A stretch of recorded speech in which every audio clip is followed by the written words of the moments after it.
Dear viewers, all the images are real and carefully compiled from national archives. The sources of the information presented in the documentary are in the description. You can watch our documentary with peace of mind. October 23rd, 1942. El Alamein, Egypt. 9:40 p.m. The earth convulsed. 900 British artillery pieces unleashed hell across 13 miles of desert front. In the German trenches, Oberst Heinrich watched the horizon ignite, a continuous ribbon of orange fire that turned night into apocalyptic day. The barrage wasn't aimed at his position. It was hitting the Italian lines to the south. He glanced at Hauptmann Wolf, who was already lighting a cigarette, smirking through the smoke and thunder.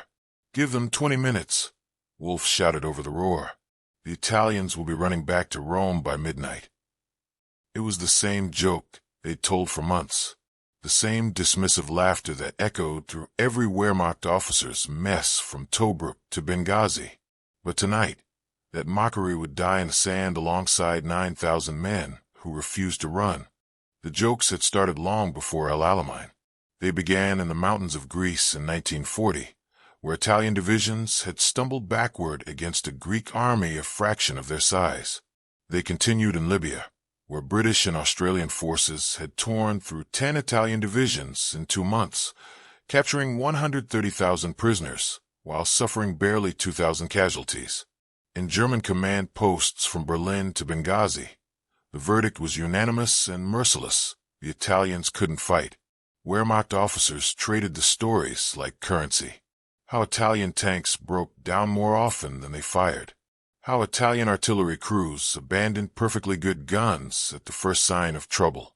How entire regiments surrendered to British reconnaissance patrols because they preferred captivity to combat. General Oberst Rommel himself had written in frustration to his wife about the complete failure of Italian units, their lack of fighting spirit, their tendency to collapse at the slightest pressure. When the Afrika Korps arrived in Libya in February 1941, German soldiers watched their new allies with barely concealed contempt. The Italians seemed more concerned with mobile espresso machines and proper pasta than with warfare. Their trucks were overloaded with personal effects. Their positions were poorly constructed. Their discipline was lax. To the Germans, who had conquered Poland in weeks, France in months, and driven deep into the Soviet Union, the Italians represented everything a modern army should not be. The mockery became institutional. German liaison officers sent scathing reports. Intelligence assessments routinely discounted Italian divisions at half their paper strength. Battle plans were drawn with the assumption that any Italian position would crack under pressure, requiring German units to plug the gaps. It wasn't personal hatred, it was professional dismissal. The Italians simply weren't soldiers by German standards, but buried in the organizational charts of the Regio Esercito, among the unreliable infantry divisions and outdated artillery regiments, was a different kind of unit entirely. The 185th Paratroopers Division Folgore, Lightning, had been formed in 1941 from volunteers who had endured some of the most brutal training in any army. While other Italian units struggled with basic combat readiness, Folgore paratroopers trained in forced marches across waterless deserts, practiced hand-to-hand combat until their hands bled, and learned to function on minimal rations and sleep. They had been intended for the airborne assault on Malta, an operation that never came. Instead, in July 1942, they were sent to North Africa as ordinary infantry. No parachutes, no gliders, just rifles, mortars, and the sardonic knowledge that they were being thrown into the desert to hold positions that other Italian units had already failed to defend. The Germans barely noticed them. Just another Italian division on the order of battle. Just another unit that would probably need rescuing when the British attacked. They arrived at El Alamein in August, taking positions in the southern sector of the Axis line. The desert here was a flat expanse of gravel and sand, broken by low ridges and shallow depressions. There was no water except what could be trucked in, no shelter except what could be scraped from the ground, no comfort of any kind. The temperature reached 120 degrees Fahrenheit in the shade that didn't exist.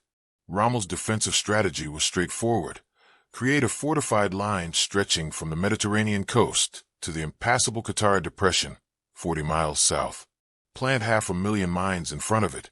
Wait for the British to exhaust themselves attacking, then counterattack with panzer divisions and drive them back to Cairo. The plan required every unit, German and Italian alike, to hold their positions no matter the cost. The Folgore Division was assigned to defend the southern flank near Deir el-Munasib. Their sector covered roughly 15 miles of front. They had 5,000 men. No tanks. Limited artillery. Supplies that arrived irregularly and in insufficient quantities. Their positions faced the British 7th Armored Division, the legendary Desert Rats, and elements of the 44th Infantry Division. The British had armor, artillery, air support, and overwhelming numerical superiority. The Germans in the northern sector didn't expect the Italians to last long.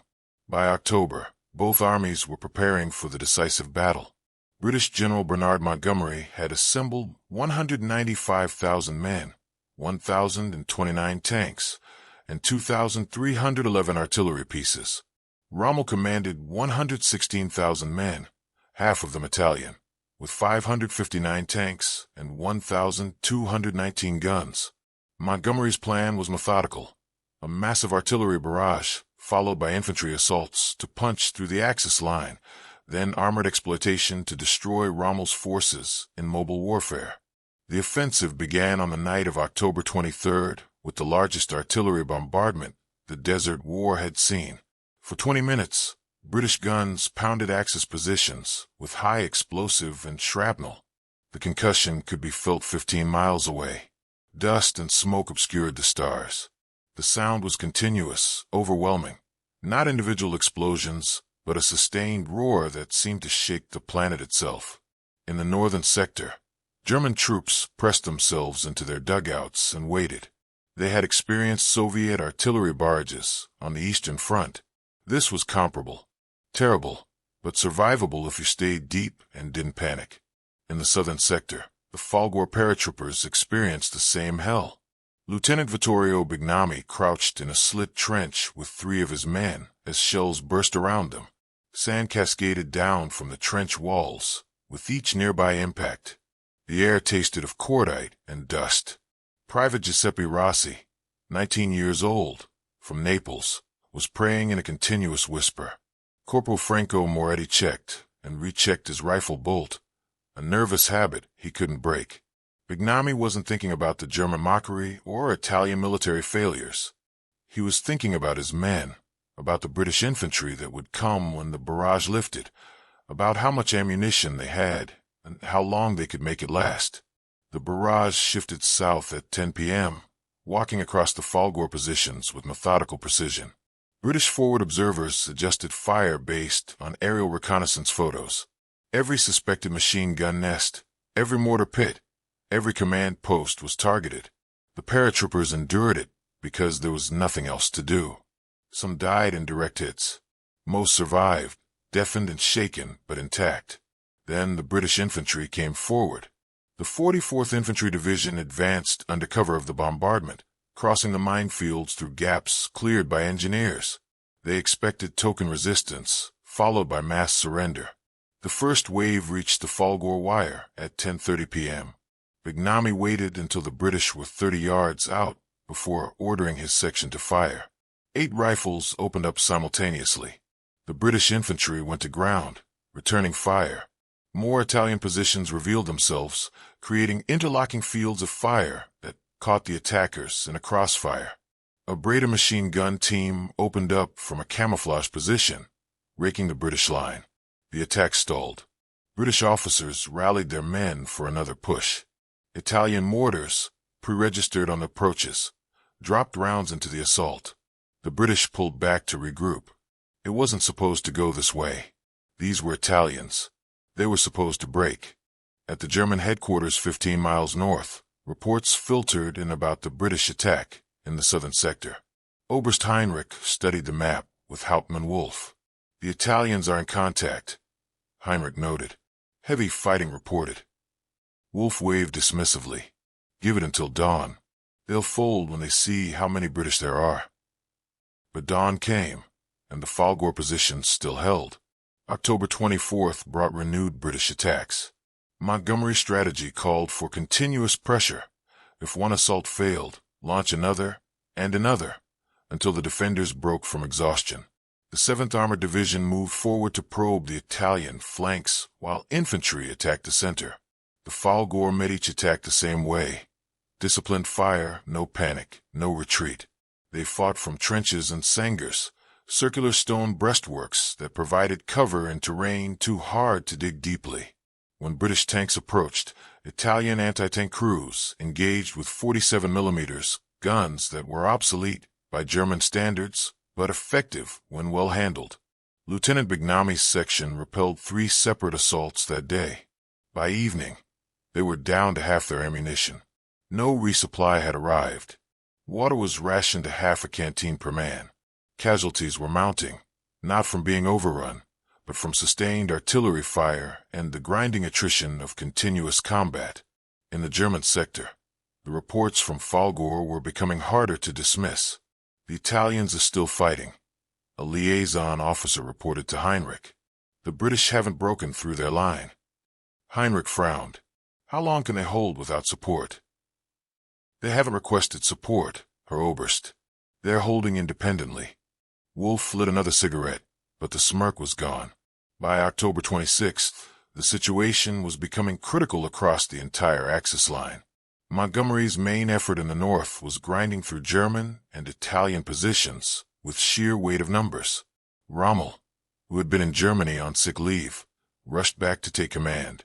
He immediately toured the front to assess the situation. The northern sector was holding barely. The central sector was under enormous pressure. And the southern sector, where the Folgore Division was supposed to have collapsed days ago, was still intact. Rommel drove south to see for himself. What he found astonished him. The Folgore positions were battered but organized. The paratroopers were filthy, exhausted, and down to minimal supplies. But they were still fighting, still holding their line, still refusing to break despite being outnumbered, outgunned, and isolated. Rommel met with Colonel Innocenzo Bignami, no relation to Lieutenant Vittorio Bignami, the Folgore's commander. The colonel stood among his men, uniform stained with sand and sweat, eyes red from dust and lack of sleep. He saluted stiffly. Herr Field Marshal, the Folgore Division reports ready for orders. Rommel studied the Italian colonel. He had commanded these kinds of men on the Eastern Front, soldiers who fought because retreat meant death and death was preferable to dishonor. But he hadn't expected to find them in Italian uniforms. How long can you hold? Rommel asked directly. As long as necessary. Bignami replied. My men will not withdraw. It wasn't bravado. It was simple statement of fact, delivered by a man who had already accepted what that meant. Rommel nodded slowly. The mockery he had written in letters home suddenly felt hollow. These weren't the Italians who had collapsed in Greece or surrendered en masse in Libya. These were different men entirely, or perhaps they had always been there, buried beneath the organizational failures and poor leadership that had defined Italy's early war effort. The British attacks continued. October 27th, October 28th, October 29th. Each day brought renewed assaults against the Folgore line. Each day the paratroopers held, though their numbers dwindled. Ammunition was critically low, some sections reduced to 10 rounds per rifle. Water was scarce. Food was non-existent for some units. Medical supplies were exhausted. Wounded men stayed in the line because there was nowhere to evacuate them and no one to replace them. Lieutenant Bignami's section was down to himself and 2 men. Corporal Moretti had been killed by artillery on the 27th. Private Rossi had taken shrapnel in the leg, but refused evacuation. They occupied a position that had been designed for 8 men. Now 3 held it. On the night of October 29th, British infantry attacked again. Bignami fired his rifle until it jammed from sand and heat. He cleared it with hands that shook from exhaustion and fired again. Rossi, leg bandaged with a torn shirt, operated the braided gun until it ran dry. Then he picked up Moretti's rifle and kept shooting. The British pulled back, not because they were defeated, but because even they couldn't comprehend this level of resistance. These Italians were supposed to be cowards. The intelligence briefings had said they would surrender at the first opportunity. But here they were, in positions that resembled mass graves more than fortifications, still fighting. In the German command post, the respect was no longer grudging. It was absolute. Oberst Heinrich read the latest casualty reports from Folgore. 70% losses. Still holding. Still fighting. Mein Gott, he said quietly. They're not retreating. Wolf, who hadn't smiled in 3 days, simply shook his head. They're dying where they stand. By November 2nd, Montgomery's offensive had achieved its breakthrough. But in the north, through German and Italian positions that had finally cracked under relentless pressure, the Axis line was collapsing. Rommel ordered a general retreat to save what remained of his army. The Folgore Division received the order to withdraw.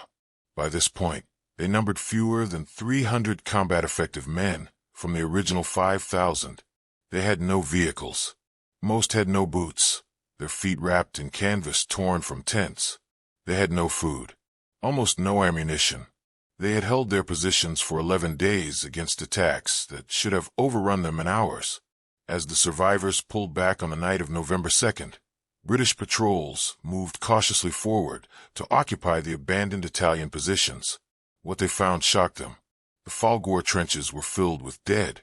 Italian paratroopers who had fought until they were killed, or until they literally couldn't pull a trigger. Weapons that had been fired until they broke. Ammunition boxes scraped empty. Water cans bone dry. One British sergeant, a veteran of France and Greece, stood in a Folgore position and looked at the bodies of 3 Italian paratroopers who had died at their machine gun. The gun itself was empty. The barrel warped from overheating. The men had stayed until there was nothing left to fire. These weren't the Italians we fought in Libya, he said to his lieutenant. These were different. No, the lieutenant replied quietly, looking at the Folgore shoulder patches. These were just the ones who chose to fight. The retreat became a rout. Rommel's army fled west across Libya, abandoning equipment, supplies, and thousands of prisoners. The Afrika Korps, the vaunted German force that had driven the British to the gates of Cairo, was broken as an offensive force. The Folgore Division ceased to exist as a combat unit. The survivors were evacuated to Italy, where they were reconstituted and later deployed to fight again, first in Tunisia, then in Italy itself after the invasion. They would fight with the same ferocity at Cassino, at Anzio, wherever they were sent. But El Alamein remained their defining moment, the battle where they transformed German contempt into respect written in blood and sand. Rommel himself wrote the epitaph. In his report to Berlin, he stated, "The Folgore Division fought as few units of any nationality in this war have fought. They fought to the last round, the last man. The German soldier has found a brother in arms who is his equal in courage and determination." The mockery was over. Oberst Heinrich survived the war. In 1947, he was interviewed by a British military historian researching the North Africa campaign. When asked about Italian military performance, Heinrich paused for a long moment. "We judge them by their worst units," he finally said. "By the divisions that surrendered in Libya, by the failures in Greece. We never asked why some units failed and others didn't. We never considered that the Italians might have had units as good as our best." The historian pressed, "Did meeting the Folgore change your assessment?" Heinrich nodded slowly. "I watched those men die in positions they could have abandoned. They had no chance of victory, no hope of survival, and they fought anyway. That's not incompetence. That's not cowardice. That's something else entirely." "What?" the historian asked. "The same thing that made our best units fight to the end at Stalingrad or at Normandy. The thing that makes any soldier stand when every instinct screams to run." Heinrich looked out the window at the ruins of Berlin, still visible even 2 years after the surrender. "We called it different things. Honor, duty, pride, but it's universal. The Folgore had it. We just refused to see it until they rubbed our noses in it." The Battle of El Alamein marked the turning point of the North African campaign. Montgomery's victory there began the long Allied advance that would eventually drive Axis forces from Africa entirely. But buried within that larger strategic narrative is the smaller story of 5,000 Italian paratroopers who refused to conform to the stereotype that both enemies and allies had built around them. They didn't fight for fascism or for Mussolini or for the empire. They fought because that's what soldiers do when they're soldiers in more than just name. They fought because retreat wasn't in their nature, because surrender would betray every man who had trained beside them, because death was preferable to proving the doubters right. The Wehrmacht had mocked Italian soldiers for 2 years. They had laughed at Italian defeats, scorned Italian equipment, and dismissed Italian courage. At El Alamein, the Folgore paratroopers responded the only way that mattered. They fought until there was nothing left to fight with, and in doing so, they earned something that no amount of propaganda or posturing could provide: respect, not given freely or out of politeness, but extracted at terrible cost from an enemy that had seen the worst and now witnessed the best.